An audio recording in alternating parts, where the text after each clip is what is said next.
नमस्कार, आप देख रहे हैं अपना उत्तर प्रदेश। मैं हूं आपके साथ सचिन चौहान। खबरों की शुरुआत करेंगे बड़ी खबर के साथ।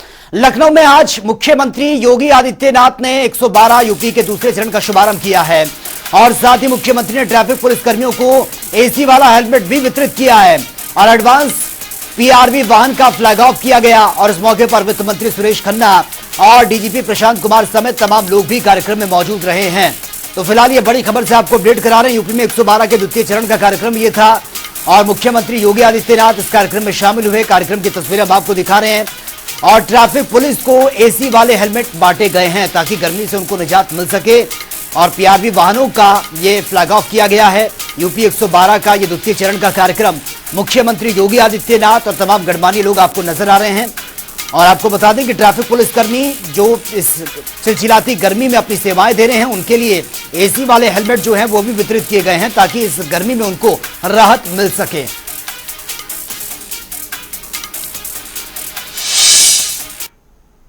श्री प्रशांत कुमार जी,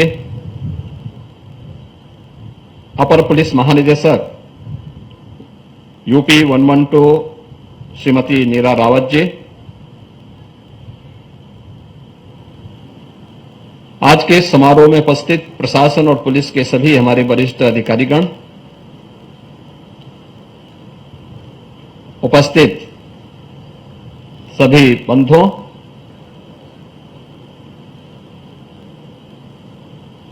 उत्तर प्रदेश पुलिस की दिश से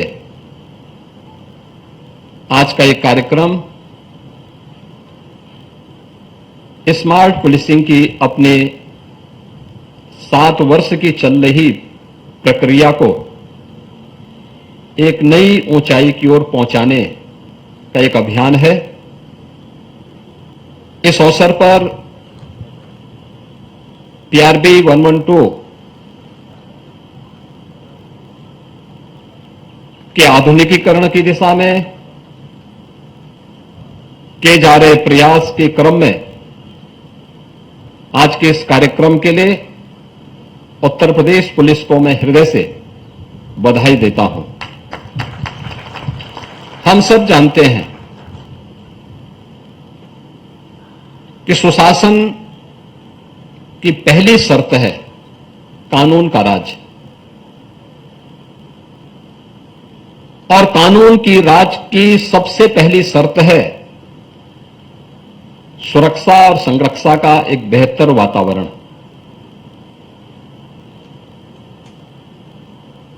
और यह सुरक्षा का वह वातावरण राज्य का दायित्व है और राज्य के इस दायित्व को बखूबी निर्वहन करती है हमारी पुलिस। वास्तव में उत्तर प्रदेश की वर्तमान सरकार की जो छवि बनी है उसमें सबसे ज्यादा महत्वपूर्ण रोल कानून और व्यवस्था को चुस्त दुरुस्त करना और हर तरह से अपराधों पर नियंत्रण करना, ये हमारी सबसे बड़ी उपलब्धि है। इस कार्यक्रम से जो आज यहाँ पर आयोजित किया जा रहा है इसमें सबसे बड़ा फायदा ये है कि अगर तत्काल 112 पर सूचना मिलने के बाद पुलिस के सिपाही, दरोगा या उनकी टीम जब स्थान पर पहुंचती है तो बड़े से बड़ा अपराध रोकने की दिशा में एक बहुत महत्वपूर्ण कदम है। इसलिए बहुत से बड़े अपराध आप लोगों ने इसी आधार पर रोके होंगे जो कि न मालूम कितने अपराध अगर हो सकते थे, क्योंकि अगर तत्काल कोई रिलीफ हो जाए, तत्काल सहायता मिल जाए, तत्काल कहीं पर पुलिस पार्टी पहुंच जाए तो लोग खाकी वर्दी देख के ही अपराध के प्रति से ये तो भागते हैं या फिर सरेंडर कर देते हैं। यूपी 112 परियोजना का उद्देश्य प्रदेश के नागरिकों को आपातकालीन स्थितियों में त्वरित एवं प्रभावी सहायता प्रदान करना है। यह सेवा आपातकालीन परिस्थितियों में अन्य सभी सेवाओं से अधिक प्रभावी मानी जाती है। यह प्रणाली नागरिकों को सुरक्षा सुनिश्चित करने तथा किसी भी आपात स्थिति में तेजी से प्रतिक्रिया देने के लिए अत्याधुनिक तकनीक से लैस की गई है। पूर्व में प्रचलित पीआरआई तकनीक में एक लाइन पे सिर्फ 30 कॉल एक साथ आ सकती थी। अब पीआरआई के स्थान पर एसआईपी तकनीक का प्रयोग किया जा रहा है और इस तकनीक में एक चैनल पे 1500 तक कॉल एक साथ आ सकते हैं, जो आपात स्थिति में त्वरित प्रतिक्रिया सुनिश्चित करेगा। पूर्व में 25 लाख कॉल प्रतिदिन जो आती थी, उसकी क्षमता को बढ़ाकर अब लगभग 42 लाख कॉल प्रतिदिन।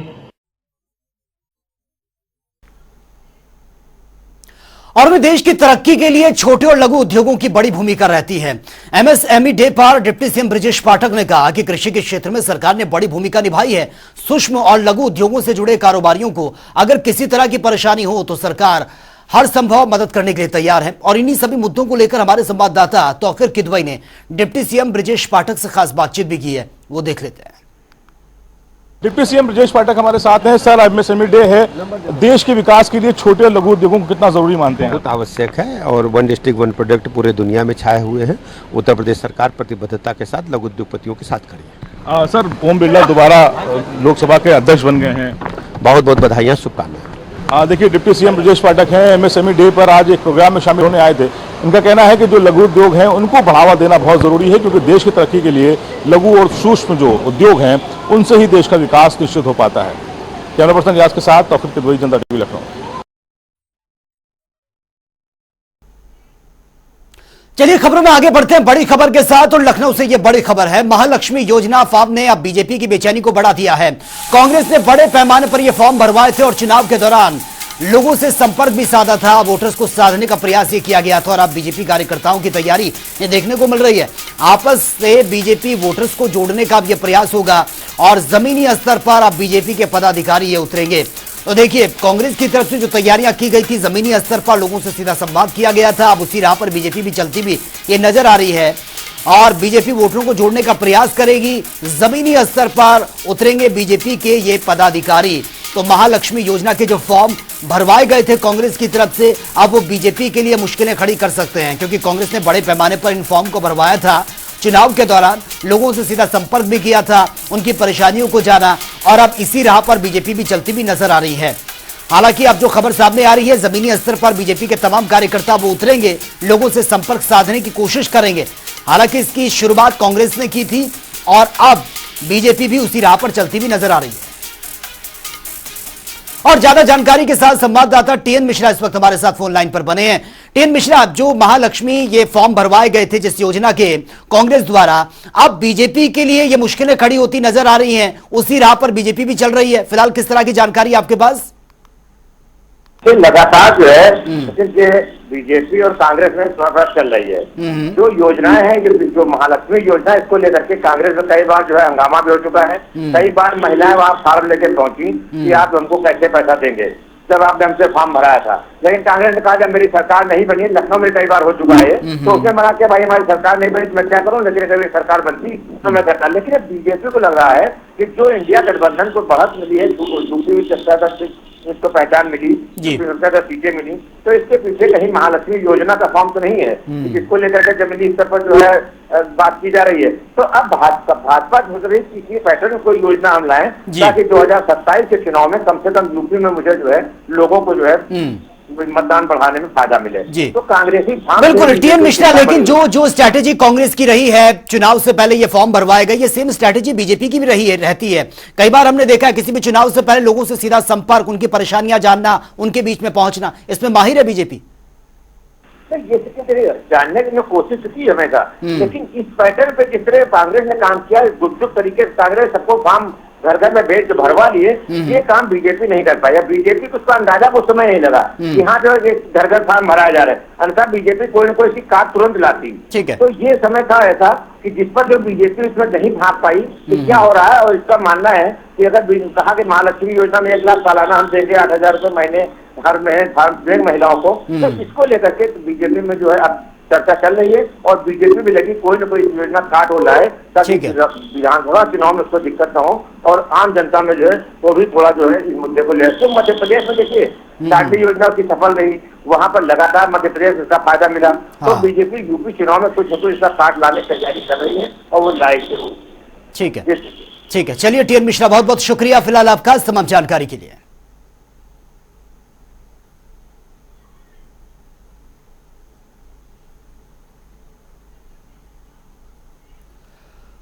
तो चलिए खबरों में आगे बढ़ते हैं एक और बड़ी खबर के साथ, और ये बड़ी खबर सामने आ रही है। 30 जून से पूर्वांचल के दौरे पर रहेंगे मोहन भागवत।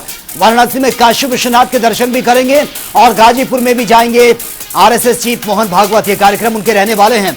अब्दुल हमीद पर पुस्तक का भी लोकार्पण ये करना है। क्षेत्र प्रचारक और प्रांत प्रचारकों के साथ ये मीटिंग भी होनी है। तो ये तमाम कार्यक्रम मोहन भागवत के रहने वाले हैं, जिससे हम आपको रूबरू करवा रहे हैं। और क्षेत्र प्रचारक और प्रांत प्रचारकों के साथ मीटिंग भी होनी है। 30 जून से पूर्वांचल के दौरे पर रहेंगे मोहन भागवत।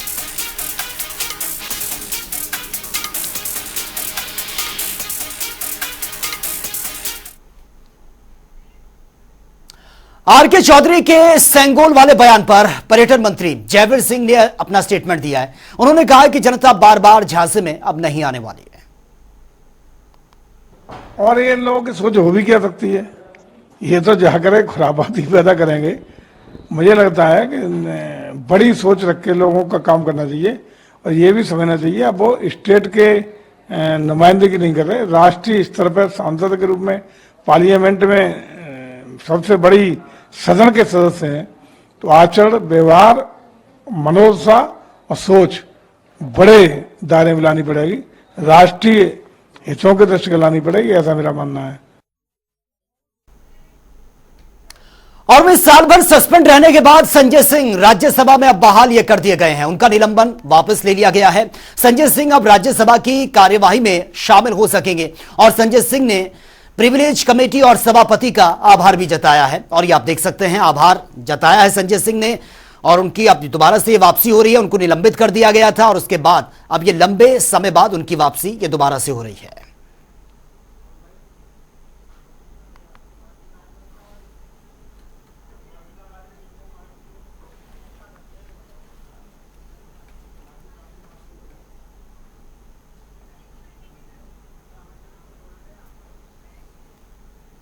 तो चलिए आगे बढ़ते हैं बड़ी खबर के साथ। और फिलहाल ये बड़ी खबर सामने आ रही है। ओपी राजभर के लिए सिरदर्द बने हैं बेदीराम। सुभाषपा विधायक बेदीराम का एक वीडियो सोशल मीडिया पर बहुत तेजी से वायरल हो रहा है। कई लोगों को नौकरी दिलवाई, ये स्टेटमेंट उनका सामने आया। पैसे मांगने पहुंचे युवक ने ये वीडियो बनाया था और अब मुश्किलें खड़ी होती नजर आ रही हैं। पैसे मांगने पहुंचे युवक ने बाकायदा ये वीडियो बनाकर सोशल मीडिया पर वायरल कर दिया है। और ये वीडियो हम आपको दिखा रहे हैं। ये वीडियो आप देखिए, ये बेदीराम आपको पैसे लेते हुए नजर आ रहे हैं और नौकरी दिलाने के नाम पर ये पैसे लिए जा रहे हैं। और अब यही वीडियो सोशल मीडिया पर बहुत तेजी से वायरल भी हो रहा है। 7 लाख हमारा करोड़ हो गया, हम जान दे दे उसकी जान दे। आपने और इसने काम करा दिया, खत्म। आप होते आप यही करते, काम करा रहे हैं। साफ साफ बताओ चाहिए, मैंने साफ साफ तुम्हें बताना चाहिए कि मैंने काम करा दिया, रिजल्ट निकला, खत्म। मैं नहीं लिया हूँ, मुझसे कोई आके मांग ले। मैं अंदर से कराया था, ये केवल ऐसे एक एक कराया, तो मैं 20 कराया हूँ और एक वो भी कराया हूँ। इसके पहले वाले में पूरे वाला है, पूरे के 3 लड़के हुए हैं, छोड़े तबाह हुए हैं। और हम तो बाद में लेते हैं, पहले मैं नहीं लेता हूँ। लेकिन 2-1 लाख रुपया जो लिया था, जो दे दिया तो वो चला गया। हम थोड़ी जो है अपने पास मांगेंगे हमसे। और भी लोग पूरा ले लिया, यही उद्देश्य पूरा ले लिया, कोई नहीं जाए के लिए दिया। 7 लाख हमारा करोड़ हो गया, हम जान दे दे। तो चलिए आगे बढ़ते हैं एक और बड़ी खबर के साथ। और प्रयागराज से ये बड़ी खबर सामने आ रही है। राजू पाल हत्याकांड से जुड़ी ये बड़ी अपडेट। सीबीआई कोर्ट में दोषी ठहराए गए हैं इसरार अहमद ने अब हाईकोर्ट में दाखिल की है अपील और सीबीआई कोर्ट के फैसले को हाईकोर्ट में चैलेंज किया है। अपील पर हाईकोर्ट ने सीबीआई से अब जवाब मांगा है। सीबीआई कोर्ट ने यह सुनाई है उम्र कैद की सजा। इसरार समेत अतीक के गुर्कों को यह सजा सुनाई गई है। माफिया अतीक अहमद और अशरफ भी आरोपी थे। तो फिलहाल ये बड़ी अपडेट सामने आ रही है और इस पूरे मामले को अब हाईकोर्ट में चैलेंज किया गया है। सीबीआई का जो बड़ा फैसला इसमें आया है उम्र कैद की सजा, उसके बाद अब इस पूरे मामले को हाईकोर्ट में चैलेंज ये किया गया है। और ये बड़ी खबर से आपको अपडेट करा रहे हैं। राजू पाल हत्याकांड से जुड़ा ये पूरा मामला है और अब सीबीआई कोर्ट में दोषी ठहराए गए हैं इसरार अहमद, लेकिन हाईकोर्ट में उन्होंने इस पूरे मामले को चैलेंज कर दिया है। और इसरार अहमद ने हाईकोर्ट में दाखिल की है अपील और सीबीआई कोर्ट के फैसले को हाईकोर्ट में यह चुनौती दी गई है, जिस पर हाईकोर्ट ने अब सीबीआई से जवाब भी मांगा है। तो फिलहाल ये बड़ी खबर से आपको अपडेट करा रहे हैं। राजू पाल हत्याकांड से जुड़ा ये पूरा मामला है। इसरार अहमद जिन्हें यह सजा सुनाई गई है, सीबीआई कोर्ट ने, लेकिन अब यह हाईकोर्ट में चैलेंज किया गया है और हाईकोर्ट की तरफ से अब सीबीआई से जवाब यह मांगा गया है। तो फिलहाल ये बड़ी खबर से आपको अपडेट करा रहे हैं। सीबीआई कोर्ट में दोषी ठहराए गए थे इसरार अहमद और उनको उम्र कैद की सजा सुनाई गई थी, लेकिन अब इसमें बड़ी अपडेट सामने आ रही है। हाईकोर्ट में इस पूरे मामले को चैलेंज किया गया है। इसरार अहमद ने हाईकोर्ट में अब इस मामले को चैलेंज किया। हाईकोर्ट ने अब सीबीआई से इस पूरे मामले को लेकर जवाब मांगा है। तो सीबीआई कोर्ट ने उम्र कैद की सजा ये सुनाई थी, जिसको हाईकोर्ट में चैलेंज किया गया है। इस मामले को इसरार समेत अतीक के कई गुर्गे जिनको ये उम्र कैद की सजा सीबीआई कोर्ट ने सुनाई थी। और ज्यादा जानकारी के साथ सैयद मोहम्मद आमिर इस वक्त हमारे साथ प्रयागराज से बने हुए हैं। आमिर, फिलहाल ये बड़ी अपडेट सामने आ रही है राजूपाल हत्याकांड का ये पूरा मामला, जिसमें अब खबर यही सामने आ रही है कि सीबीआई कोर्ट ने तो उम्र कैद की सजा सुनाई है, लेकिन अब इसको हाईकोर्ट में चैलेंज किया गया है। फिलहाल क्या कुछ लेटेस्ट जानकारी आपके पास? जी बता दें सचिन की जिस तरह से राजूपाल हत्याकांड 2005 में हुआ था और दिन दहाड़े हथियारों से ही न सिर्फ अत्याधुनिक हथियारों का प्रयोग किया गया था और फिल्मी अंदाज में राजूपाल की हत्या की गई थी, जिसमें पूर्व सांसद अतीक अहमद और उसके भाई पूर्व विधायक खालिद अजीम उर्फ अशरफ का समेत दर्जनों लोग को नामजद किया गया था। जिसके बाद सीबीआई कोर्ट ने इस पर फैसला सुनाते हुए सभी को जहां दोषी करार दिया था और ऐसे में जो इदरीस अजहर है इन्होंने जो है याचिका दाखिल करी है हाई कोर्ट में और इसरार की याचिका पर जो कोर्ट से अब तो यानी कोर्ट ने सीबीआई से जवाब मांगा है, सारी पत्रावली सीबीआई से तलब की है और साथ ही इन्होंने कहा है कि इनकी सजा को निलंबित किया जाए, इनको जमानत पर रिहा किया जाए। फिलहाल अब इस मामले में सारी पत्रावली जब सीबीआई कोर्ट में सबमिट करेगी उसके बाद क्या कोर्ट निर्णय लेता है ये आगे वक्त बताएगा। फिलहाल इस मामले में जहाँ इन्होंने सजा को निलंबित करके इनको रिहाई की मांग करते हुए ये दाखिल करी है इसरार ने कोर्ट में याचिका। जी आमिर, लेकिन सीबीआई कोर्ट ने जो फैसला सुनाया है उसके बाद हाईकोर्ट में इस मामले को चैलेंज किया गया है। हाईकोर्ट ने कब तक जवाब मांगा है सीबीआई से? कब तक जो सीबीआई है वो अपने जो फैक्ट हैं वो हाईकोर्ट में रखेंगे? ये बता दें जैसे कि जो इसरार की याचिका पर हाईकोर्ट ने सीबीआई से 4 हफ्ते का समय दिया है। अच्छा। और 4 हफ्ते के अंदर सीबीआई को ये अपनी सारी पत्रावली जो है और केस से संबंधित जो जानकारियां हैं वो कोर्ट में सबमिट करेगी, जिसके बाद कोर्ट जो अगली तारीख को देगी उसके बाद लिस्टिंग केस होगा, उसके बाद इस पर सुनवाई होगी। जी ठीक है, ठीक है। चलिए आमिर, बहुत बहुत शुक्रिया फिलहाल आपका इस तमाम जानकारी के लिए।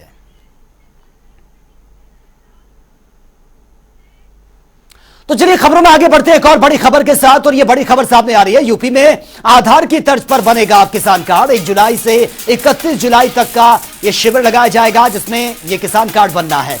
तो रजिस्ट्री के लिए हर गांव में शिविर लगाए जाएंगे और विवरण दर्ज होने के बाद ये कार्ड नंबर जारी होगा और कार्ड के जरिए योजनाओं का सीधा लाभ किसानों को ये दिया जाएगा। तो देखिए, अब तक आधार कार्ड था लेकिन अब किसान कार्ड भी ये बनेगा। इसके लिए गांव में शिविर लगाए जाएंगे और वहां से पूरा डेटा जब कलेक्ट हो जाएगा उसके बाद ये कार्ड बनकर तैयार हो जाएगा। 1 जुलाई से 31 जुलाई के बीच ये शिविर लगने हैं गांव में और कार्ड के जरिए तमाम योजनाओं का जो लाभ है वो सीधा किसानों को इससे मिलेगा। तो विवरण दर्ज होने के बाद ये कार्ड नंबर जारी कर दिया जाएगा। तो फिलहाल कार्ड के जरिए योजनाओं का लाभ ये सीधा किसानों को पहुंचाने के लिए इस कार्ड की शुरुआत ये यूपी में सरकार द्वारा ये की जा रही है। आधार कार्ड की तर्ज पर ही ये किसान कार्ड बनाया जाएगा। 1 जुलाई से 31 जुलाई का ये टाइम रखा गया है जब शिविर लगाए जाएंगे गांव में और डेटा जो है वो कलेक्ट किया जाएगा।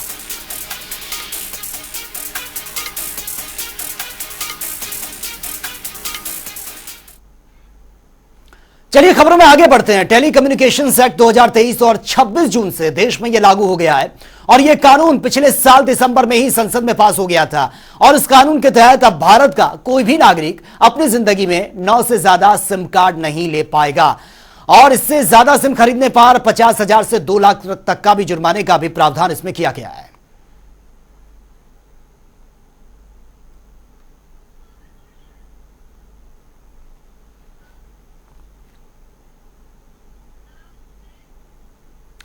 तो चलिए अब बात होगी तमाम खबरों की ताबड़तोड़ अंदाज में। मिर्जापुर में आकाशीय बिजली से 1 की मौत, 5 घायल। सूचना मिलते ही मौके पर पहुंची है पुलिस। शव को कब्जे में लेकर जांच पड़ताल शुरू।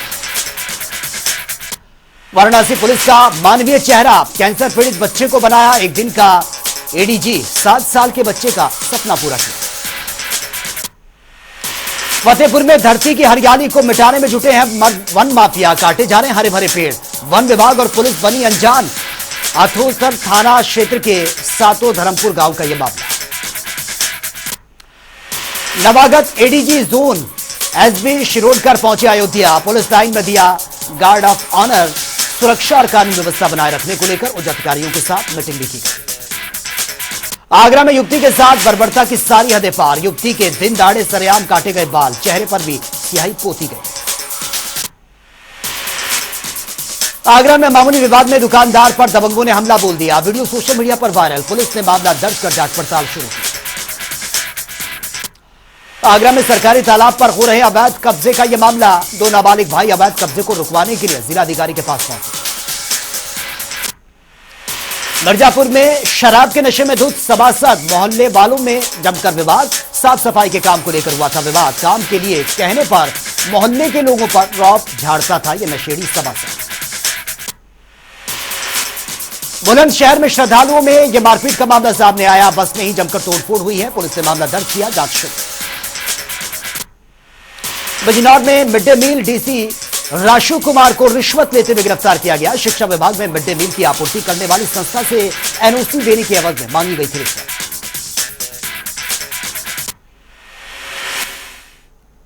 तो फिलहाल इस बुलेटिन में मेरे साथ इतना ही, लेकिन तमाम खबरों के लिए आप बने रहिए जनता टीवी के साथ। नमस्कार।